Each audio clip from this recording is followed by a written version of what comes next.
during the Second World War and in the years immediately after the war, meat was rationed in Britain, and that also meant that pork and bacon and ham were rationed as well. Now, if you wanted to increase your supply of pork, you could join a pig club. And pig clubs are where people banded together, got a piglet, raised it, fed it on scraps and so on, and everybody took a share of the meat when the animal went to slaughter. Otherwise, you'd be dependent entirely on your ham, meat and bacon ration. But even if you were a member of a pig club, you weren't going to be awash with meat. And what you had to do was still be very careful with your meat supply and use it sparingly. So, what I'm going to do back in the kitchen is show you how people made a mock Sunday joint using sausage meat and a few other ingredients as well. And that helped to boost the diet, but it also meant that the meat went much further than would otherwise be the case.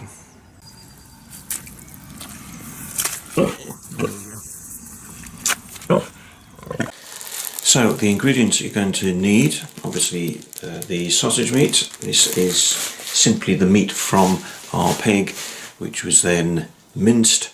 We've not done anything else with it, but if you were getting it from the butchers, it will probably already have breadcrumbs in. In fact, during the war, it almost certainly will have more breadcrumbs than meat in it. You'll also need a leek. That will need to be chopped finely. I had some debate with myself about whether it should be leeks or onions, but the onions were just so rare and so precious during the war that people would have used leeks instead. You probably get them at greengrocers, or a lot of people grew them on allotments or in their back gardens. We don't import many leeks because we tend as a country to grow our own, but onions, particularly before the war, more of them were imported, and when the war started, most of our onions came from Europe, and therefore that supply just simply got cut off. You'll also need, if I can reach them yet, right, a couple of apples. You need to peel and core them. Again, with apples, you'd probably be able to pick them wild.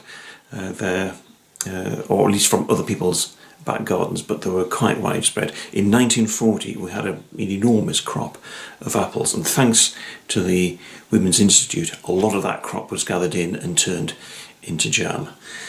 And the final ingredient is breadcrumbs.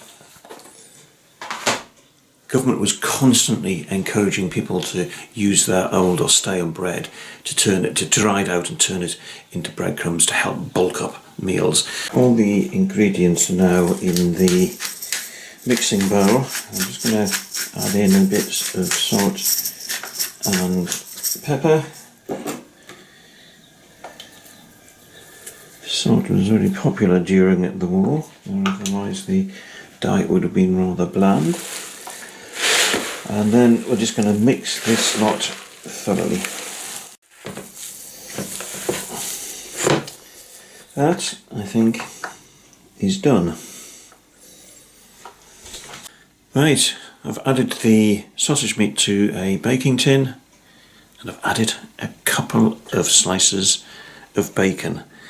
It's a big part of the weekly rations, so I had to think long and hard before I added that to it. So this will go into the oven at 180 degrees centigrade for about 30 to 45 minutes.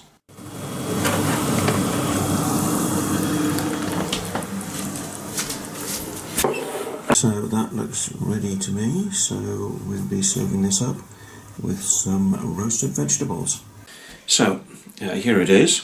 Now we've baked with it some vegetables which would typically have been grown on your wartime allotment. So we've got parsnips, carrots and potatoes, and a bit of beetroot as well. Now beetroot was a popular one to grow during the war because it had a sort of like slightly sweet edge to it.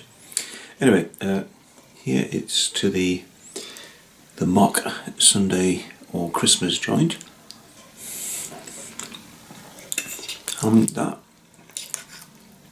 That's not too bad. Okay, it doesn't come up to the standard of your beef joint that you would have had on a Sunday in the 1930s, or your goose that you would have had on Christmas Day, but not bad.